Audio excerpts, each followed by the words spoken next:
It is Ryan here, and I have a question for you. What do you do when you win? Like, are you a fist pumper, a woohooer, a hand clapper, a high fiver? I kind of like the high five, but if you want to hone in on those winning moves, check out Chumba Casino. At ChumbaCasino.com, choose from hundreds of social casino-style games for your chance to redeem serious cash prizes. There are new game releases weekly, plus free daily bonuses. So don't wait. Start having the most fun ever at ChumbaCasino.com. No purchase necessary. VGW Group. Void where prohibited by law. See terms and conditions. 18+. It's that time again. Welcome. It is Eric Erickson here, the Eric Erickson Show. Delighted to have you with me. The phone number, if you want to be on the program, 877-97-ERIC, 877-973-7425. There is a topic many of you have wanted me to talk about. I have gotten inundated for the last month with please talk about this. And I have declined because it was no longer a problem. It was gone away, gotten rid of. But now it's back, and we need to talk about it now. Time to bring you up to speed. I'm talking, of course, about the $600 provision that the Democrats had put into their reconciliation package. And let me lay out the timeline for you so you understand. This took off in July and August. This was one of the Democrats' plans to boost revenue to the federal government, was for financial institutions to provide monthly reports to the federal government on any bank account that did more than $600 in transactions. It was untenable, and the Democrats pulled it. They pulled it because there was actually a lot of outrage from progressive Democrats at the time, and a lot of Republicans made hay out of it. Now, the progressive Democrats went after it because they thought it would penalize minorities, and it would. So they got rid of it.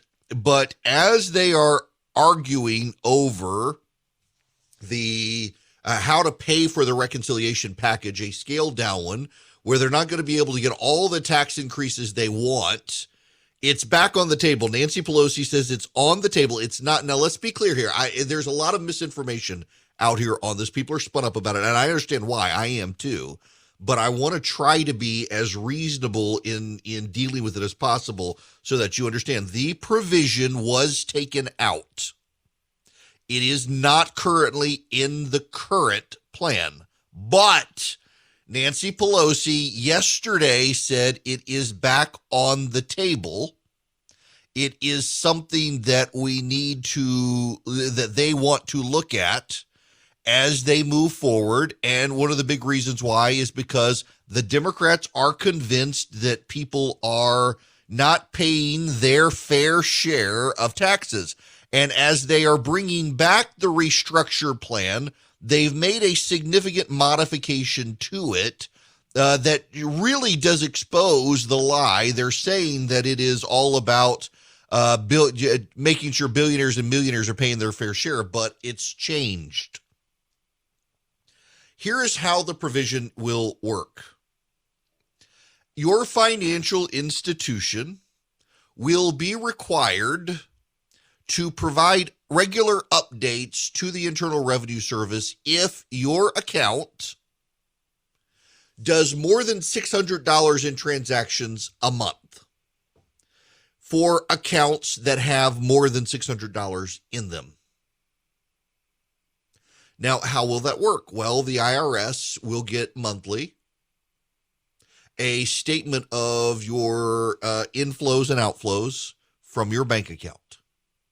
It is essentially financial stop and frisk. The Democrats are convinced all of you are not paying your taxes. Now, I want to get to that, but first, here's the twist how the Democrats have changed this. Originally, this was financial institutions, banks, credit unions, community banks. It's now also apps. A lot of people trade a lot of money, send a lot of money back and forth on an app called Venmo. There's another app called the Cash App. And then there's Apple Pay and Google Pay, where you can transfer money back and forth to each other on these cards that are digital on your phones. I've got the Venmo app. Any of you want Want to buy my private airplane around Beach House, E.W. Erickson on Venmo. You can send me some money right now. But do it now, because if this passes, it'll get reported if you send me a good chunk of change, which you're more than welcome to send me. They want Venmo and Cash App and Apple Pay and Google Pay to also provide IRS reports if you're sending money. Now, my wife and I use a housekeeping service, and we pay them weekly, and we use Venmo. And that transaction works out to be less than $600 a month. But then I use Venmo for other things. I had a buddy of mine who was an internet friend. We haven't actually met in person, but I know him fairly well on social media. And his brother was getting married in New Orleans, and I sent him some money to have drinks on me in New Orleans through Venmo. All that stuff adds up over time and could get me to $600, in which case Venmo would have to send the IRS notifications of the inflows and outflows. Now, why are they doing this? Well, they say it's for millionaires and billionaires, but millionaires and billionaires are not the ones using Venmo and Cash App. It is the gig economy that is using that. What is the gig economy? The gig economy is people who are picking up one-off jobs. They're doing an Uber. They're an Uber driver. They're a Lyft driver. They're doing one-off handyman work or cleaning houses. They're a hairdresser. They're a gardener, and they're being paid on Venmo. They're being paid on Cash App. And the IRS is afraid those people are making a lot of money, and they're not telling the IRS about it. So what they want is financial institutions to do the reporting for them. There's something called a Terry stop in the country. Prior to 1968, it was unconstitutional for police to randomly stop someone and frisk them. In 1968, in the case of Terry versus Ohio, the Supreme Court ruled that if a police officer has a reasonable suspicion that someone is armed and presently dangerous, the police officer is allowed to identify himself as a police officer and ask questions of the person he believes is possibly armed and presently dangerous. If the police officer's reasonable suspicions are not alleviated, he has the right to then frisk the outer layers of clothing of that individual to see if that individual has a gun. New York City in the 1990s weaponized what became known not as Terry stops, but as stop and frisk. They deployed it in minority communities in New York City to reduce crime. It was part of the broken window theory of crime, which the left has tried their best to denigrate.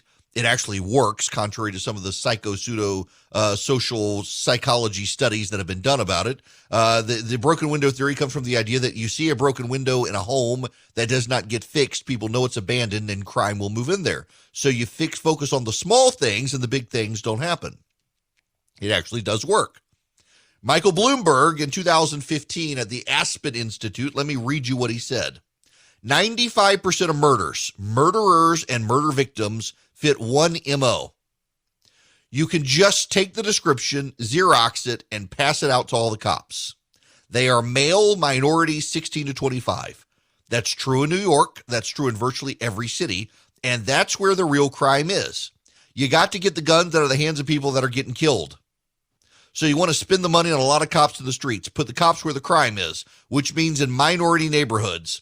So one of the unintended consequences is people say, oh my God, you're arresting kids for marijuana and they're all minorities. Yes, that's true. Why? Because you put all the cops in minority neighborhoods. Yes, that's true. Why? Because that's where all the crime is. And the way you get the guns out of the kids' hands is to throw them up against the wall and frisk them.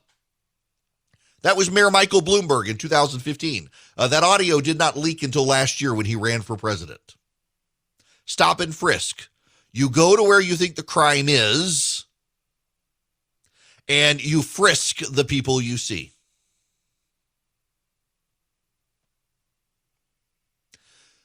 Members of Congress, the president, and the IRS, and the Secretary of Treasury, they are convinced that you are a tax fraud.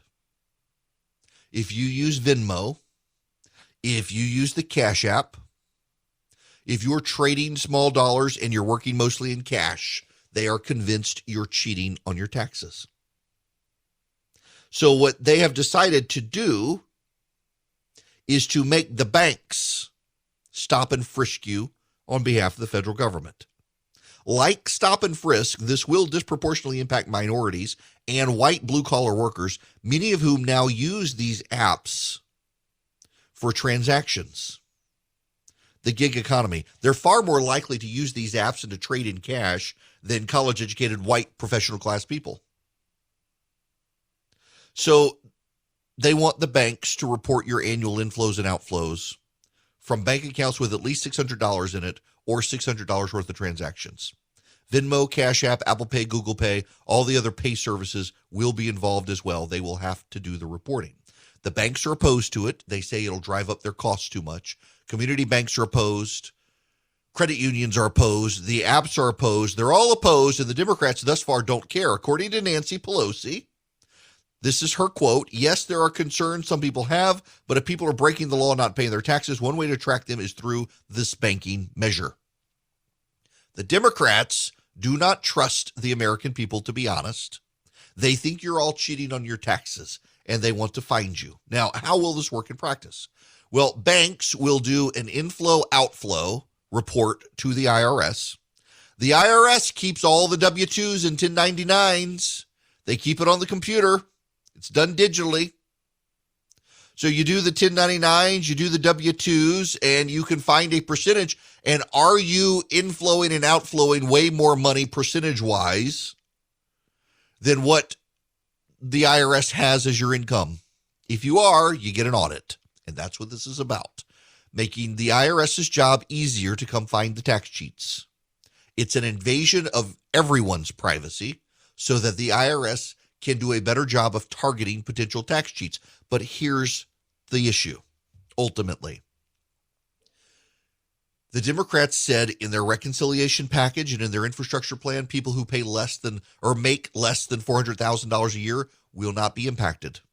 That's been a lie. It's been proven a lie. This is greatly a lie. You know, people who do this sort of stuff in the gig economy, they make $60,000, $70,000 a year. That still puts you as a taxpayer.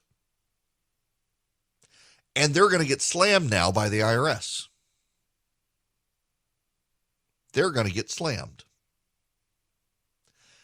And they're going to get slammed because Congress is greedy. Congress has an insatiable desire to spend your money. And Congress, the Democrats in particular, believe the worst about you. Therefore, they want the IRS to come after you. Therefore, they need your banks and your Venmo apps to report on you. Hat tip to Thomas, who just sent me 10 cents. Wow. Y'all, this you need to know that a lot of the Democrats now are upset about it.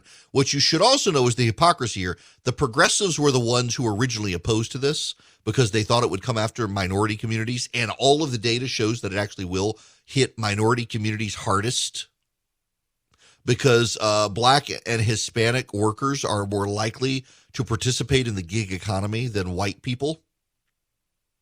So it will hit them hardest. So progressives were opposed. Progressives have now suddenly decided they're A-okay with it. Why?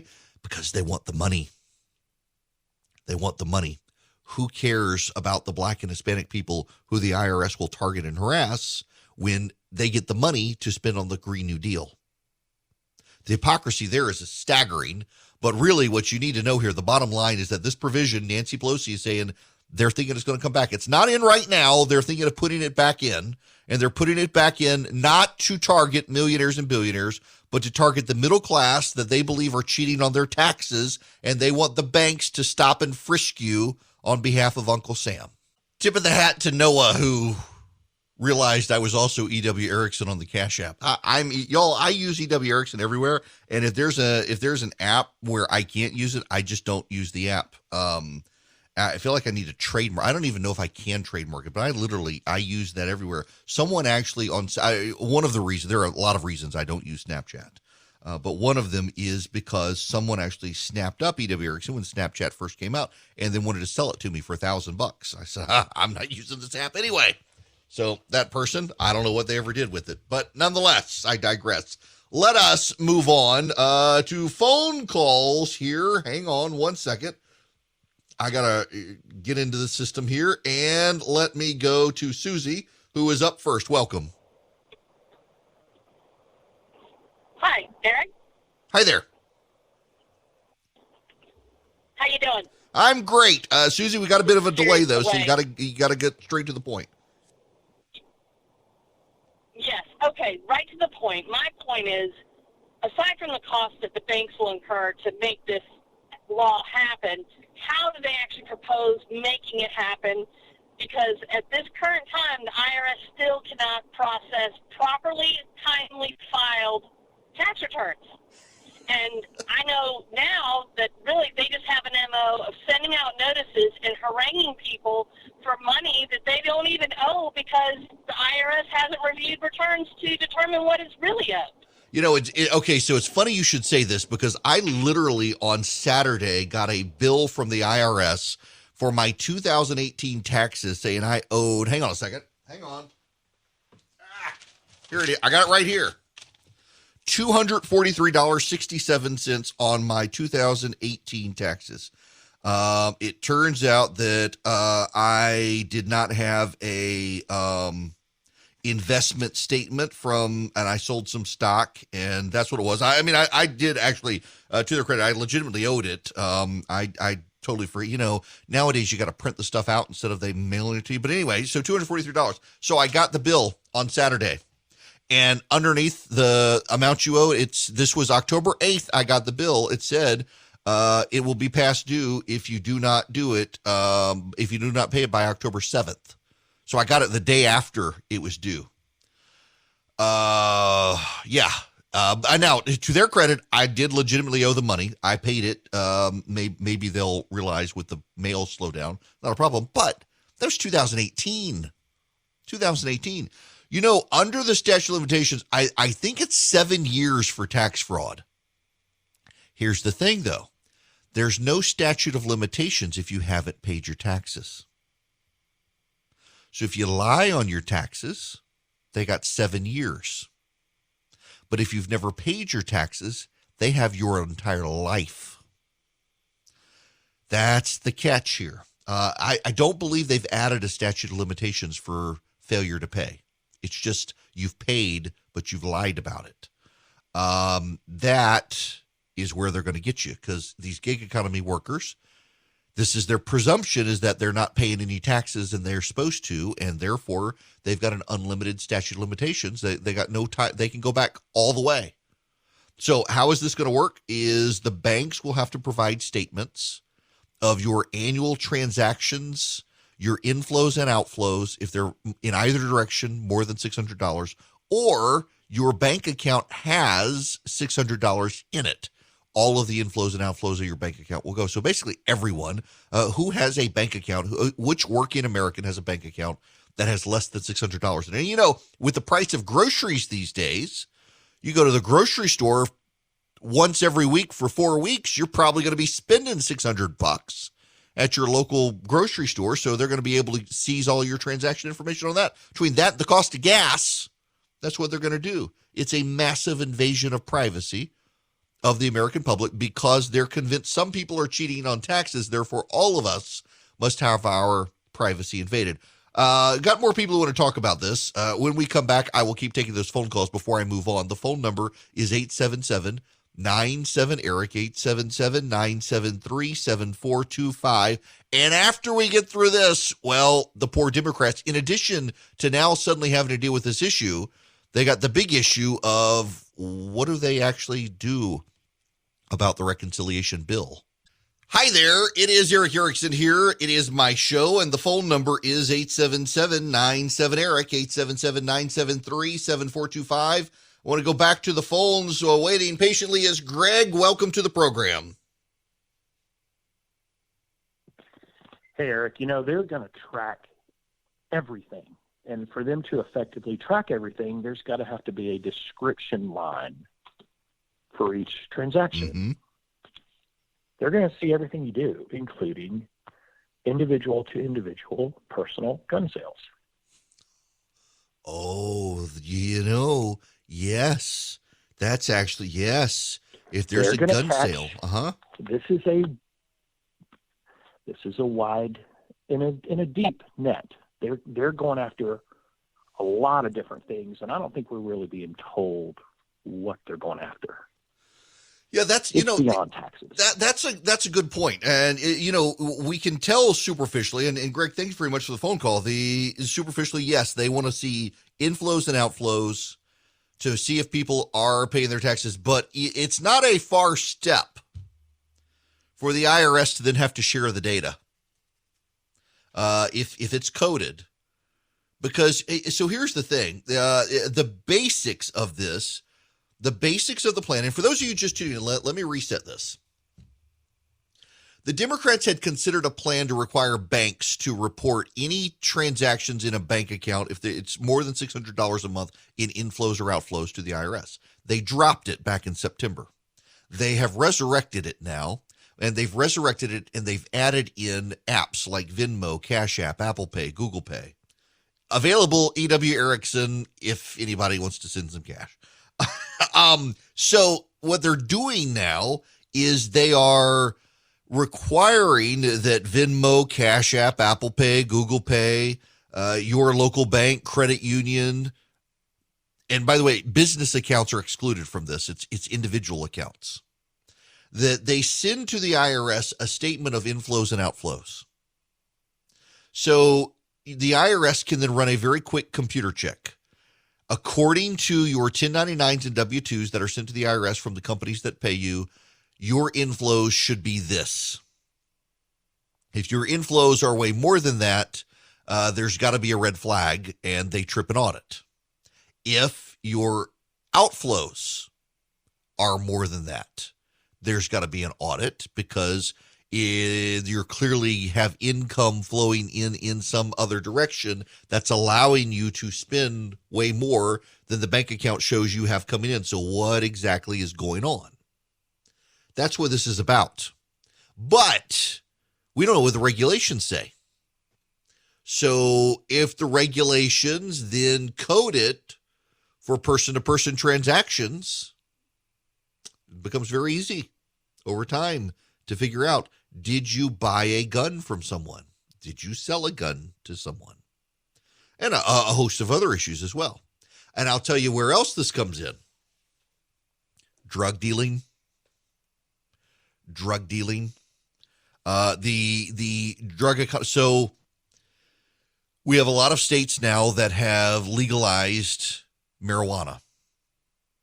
People come from states where it's not legal. They go to the states where it's legal. They stock up and they move back to their state and they do the transactions on Cash App and Venmo. Instead of cash trading hands, you're doing it on the apps. It becomes very easy to find the drug dealers. It becomes very easy to find the gun traders. It becomes very easy to find the hairdresser who's doing a lot on Venmo instead of getting paid with a credit card at a cash register. It becomes very easy. They're going after the drug dealer. They're going after the gun salesman. They're going after the hairdresser. They're going after the plumber. They're going after people in the middle class. They're not going after rich people with this. It's a massive invasion of privacy that's taken place. And let's be clear, there are a lot of people who are doing this to avoid taxation. There are a lot of people doing this to avoid taxation. People who should be paying taxes. But the way the government's going about it is to essentially have banks stop and frisk all of us to find the tax cheats out there. Let's go back to the phones. Steve calling from our affiliate up in Dayton, Ohio. Welcome. Hi, thanks for having me on. Sure. I was just going to comment exactly on what you were saying, that I'm a tax practitioner. I do personal and small business income taxes, and I find people all the time trying to skirt it. Not that I agree with what the Congress is doing. And secondly, the tax that they're probably going after is the self-employment tax, because when you make any profit on any of these things. You're paying 15.3% for the Social Security Oh, I forgot about and that the one. Medicare on any of this profit. So that's the big tax that people are skirting. I totally forgot about the self-employment tax. Yeah, that's one I've had to pay in the past. Yeah, and look, I mean, there absolutely are people who are cheating on their taxes. They're not paying what they're supposed to pay. So now, Steve, while I've got you, and I apologize, the delay here makes it a little difficult to have a conversation, but we had a caller earlier who said something I've noticed myself, that the IRS is having a hard time processing a lot of claims. Like I've got a tax bill and I know I've got to pay it by tomorrow. I've got to file my taxes. I got an extension, and it may be like 3 or 4 years from now before I hear anything from them on this. Is this becoming a growing problem with them in your experience?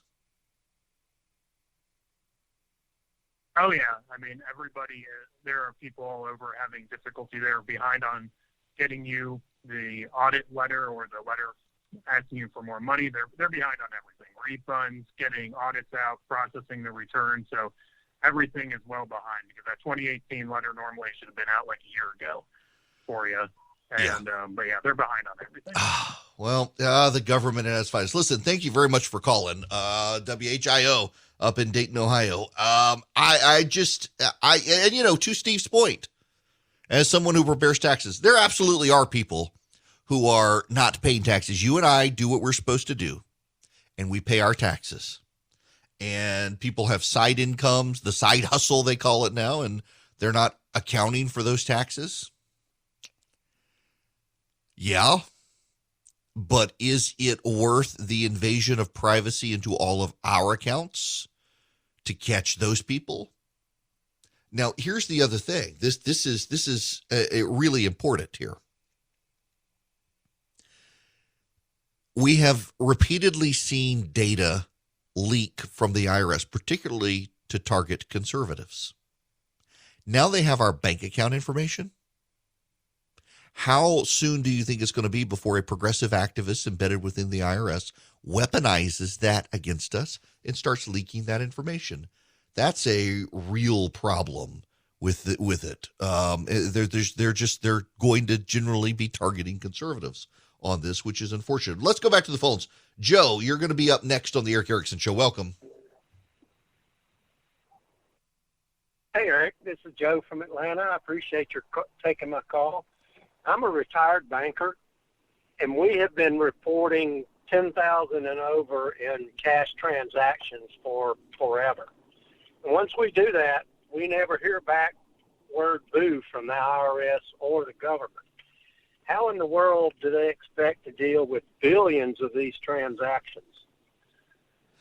Yeah, look, I mean, this is a problem. And the 10,000, I forgot about the $10,000 transfer rule, but yes, I actually ran into that a couple of weeks ago. I was moving money from one account into another account, from savings to be able to pay something I'd been saving for, and ran into trouble with the bank in trying to do that just because of this particular rule. It was kind of absurd, the ways to get around it. But Joe, you're right. They are overwhelmed already with this. This just further overwhelms the system. Of course, you know what then happens.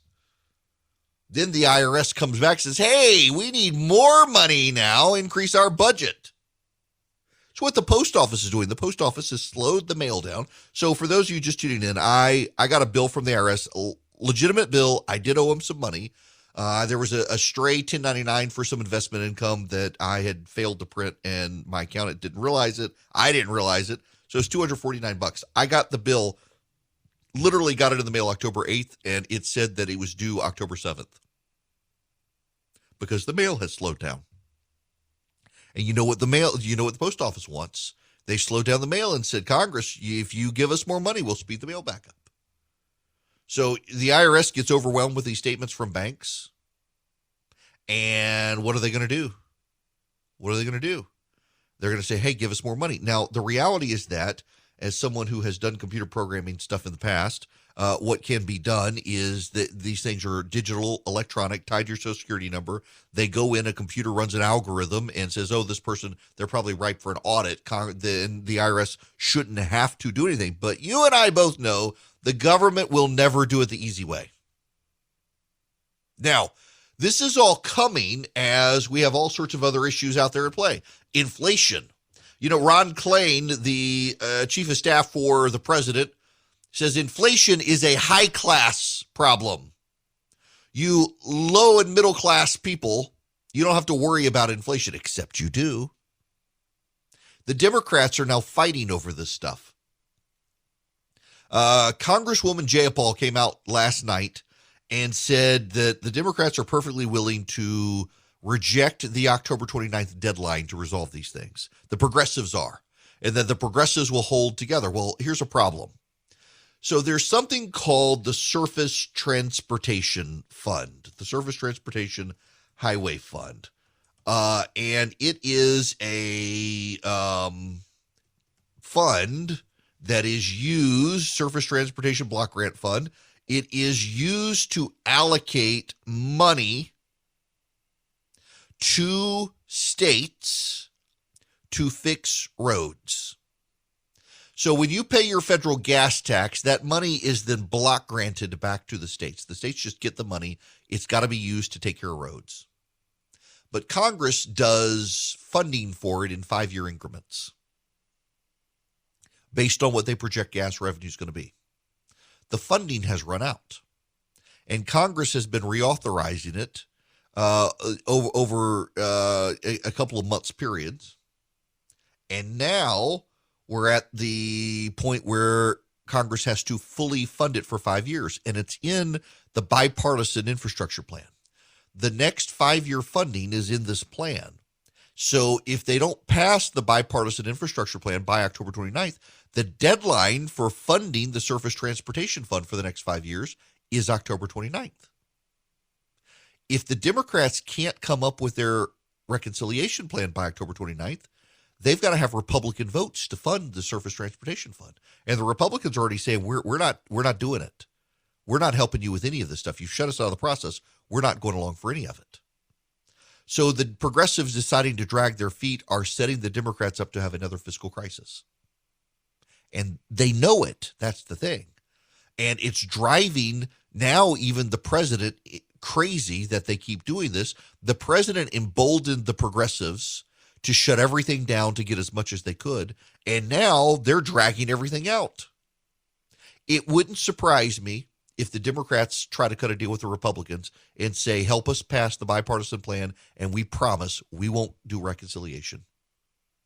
Would not surprise me at all. Now, there's no trust between the GOP and the Democrats. That would be the problem. At this point, though, this is on the Democrats. The Democrats, the progressives, are the ones who keep dragging this stuff out.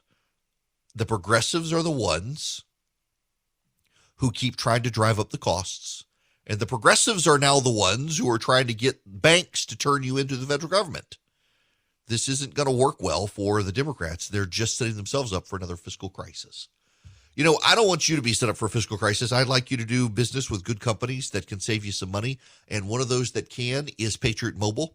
Patriot Mobile gives discounts to veterans, first responders, people with multi-line houses. You got a lot of kids with cell phones, you probably need to go talk to Patriot Mobile, and their coverage is outstanding. I was actually driving through a rural part of Georgia last week, and I never lost bars with Patriot Mobile. You won't either. They have data. They got cell service. You can roll your phone number over to them. And here's the amazing thing. They take a portion of their profits, and they fund the pro-life movement. They fund the Second Amendment cause. They fund the conservative cause. They're actually Christian and conservative, the owners are. They are very explicit about it. They're not going to waver. You're not going to get them funding woke causes. They're going to fund conservative causes, and you can be a part of it by taking your business to them. You can be proud of the cell phone company you're using. What you do is you go to patriotmobile.com/Eric.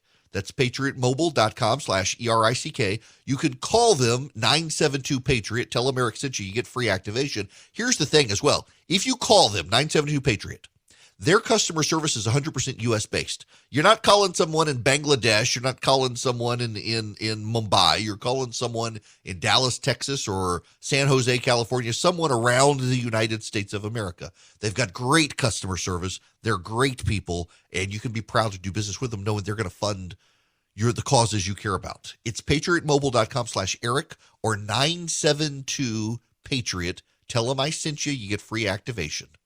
Hi there, it is Eric Erickson here. The phone number, 877-97-ERIC, 877-973-7425. Well, we got to move on. from this topic about the IRS. So I'm going to let Jeff be the last caller here. Welcome to the program, Jeff. Thank you, Eric. I appreciate you taking my call. There are a few things that make me more angry than this $600 tracking, financial tracking by the IRS. The Democrats may think that some Americans are tax cheats, but we have proof that the Democrats in Congress waste money. We left billions of dollars of military equipment behind in Afghanistan.